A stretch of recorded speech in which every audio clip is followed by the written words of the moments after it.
Hi everyone! Welcome back to my channel. Pag-uusapan natin ngayon ang mga requirements, qualifications, and mga benefits na isang solo parent. Alamin natin ang RA 11861 or Expanded Solo Parent Welfare Act. Actually, request to ng ilan sa aking mga subscribers kasi hindi ko na po mahanap yung comment nyo guys. I'm so sorry, hindi ko kayo ma-shoutout sa video ko ngayon. But I'm hoping na mapanood mo po itong video ko. Okay, number 1, para sa mga solo parent dyan, kailangan guys, meron kayong solo parent ID. And ang solo parent ID na to is valid for 1 year only and nire-renew ito yearly. Ang solo parent ID ay kinukuha po ito sa DSWD. Number 2, mag-prepare ka po ng iyong mga requirements para makakuha ka ng solo parent ID like your birth certificate ng bata, barangay clearance, SINUMAR if needed, ITR if you are employed, COE if you are employed, Certificate of Indigency, PSA death certificate kung namatay na po yung partner nyo, certificate of detention kung nakulong naman po yung partner nyo. Sa mga binabanggit kong requirements guys, so meron dito na hindi nyo kailangan at meron namang hindi ko nabanggit pero hingiin sa inyo. Okay, naka case to case basis po itong mga documents na hingiin sa inyo ng DSWD. Number 3, sino nga ba ang qualified for solo parent ID? Yung nakita nyo ngayon guys sa screen, yan po ang mga qualifications for solo parent ID. Basahin nyo na lang po yan guys ha. Pero i-highlight ko lang dito, kasama dito guys yung mga women's give birth because of rape, namatay yung partner nyo, nakulong yung partner nyo, legal separation from spouse for at least 1 year. Basahin nyo na lang yan guys. Basta kapag ikaw, alam mo naman sa sarili mong inaalagaan mo yung anak mo nang mag-isa ka lang. Ayan, so applyan mo po yung solo parent ID. Number 4, what are the benefits of solo parent? Isa sa mga benefits ng solo parent ay ang cash, benefits, and discounts. So meron po kayong 1,000 cash subsidy monthly. Monthly po ito guys ha, para doon sa mga nag-earn ng minimum wage or below. The local government will allocate the subsidy. And if the solo parent earns less than 250,000 per year, you are entitled for the 10% discount and exempted sa value-added tax. Number 2 benefits ng solo parent ay ang leave. So si solo parent, meron po kayong 7 days parental leave with pay regarding of your employment status. So meaning guys, kahit probationary ka or regular ka, qualified ka po for 7 days parental leave. Maliban doon sa SIL nyo or anong VL and SL na meron kayo guys, additional po itong 7 days parental leave. Itong 7 days parental leave guys, pwede nyo itong gamitin staggered. Meaning kahit hindi nyo siya gamitin ng sabay-sabay.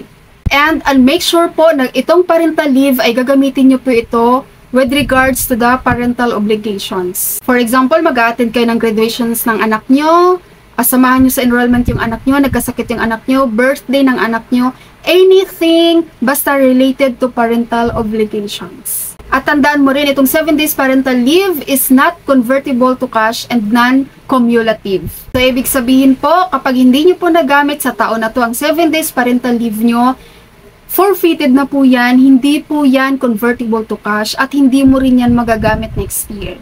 Okay? Kasi next year guys, another 7 days yun.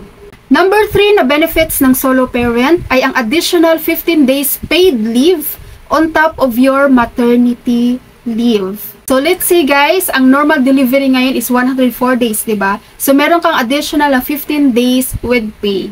At pwede ka pa rin mag-extend hanggang 30 days, pero without pay na yon. So, it's your option, it's your choice kung mag-extend ka pa ng another 30 days. Pero again, ang 30 days na yan ay without pay. Number 4, benefits ng solo parent, flexible work schedule. Pero ito guys ay i-request mo sa employer, no? So, magre-request ka sa employer mo for the flexible work schedule and it depends sa employer mo kung papayagan ka. Okay, ini-encourage lang dito guys si employer, no, na pagbigyan ng flexible work schedule ang mga solo parent, pero hindi po sila nire-required. So, depende pa rin yan sa company mo kung papayagan ka for the flexible work schedule. Number 5 na benefits na isang solo parent ay ang livelihood assistance. Solo parents who have children in school and nag-earn ng minimum or below pa dyan guys ay priority in selecting the 4Ps. Priority po kayo doon sa 4P selection. Solo parents can also apply for livelihood assistance through DSWD Sustainable Program. Another solo parents benefits under the new law is the automatic PhilHealth coverage. Tandaan nyo yan guys ha, automatic PhilHealth coverage. Apprenticeship program at TESDA. Right of solo parent to receive their benefits until their child is 22 years old. Number 6, benefits of the solo parent. Additional support and assistance. Solo parents whose income is below the poverty threshold set by NEDA or National Economic and Development Authority can avail of educational, housing, and medical assistance from the government. This can be requested from CHED, DOH, ESDA, or NHA. Number 7, benefits of solo parent. Skills training and education. Solo parents and their children can undergo skills training and participate in various activities from different government agencies. From TESDA, DTI, CHED, DepEd, and DOLE. Okay guys, pag na-secure nyo na yung solo parent ID nyo para doon sa mga employed, no, ibibigyan nyo po ng copy, ng Xerox copy yung HR nyo yan guys. Para ma-avail nyo yung parental leave 7 days with pay. Maging ano kayo guys ha, maging mapanuri, tama ba ako? So, kapag meron na kayo nyan guys, magtanong kayo ng magtanong doon sa ating mga government agencies na binabanggit ko. So, meron yan silang mga program para sa mga solo parent na talagang makakatulong sa inyo.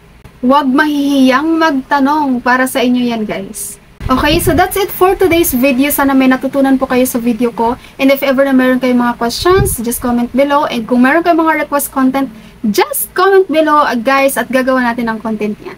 Alright, thank you so much for watching everyone!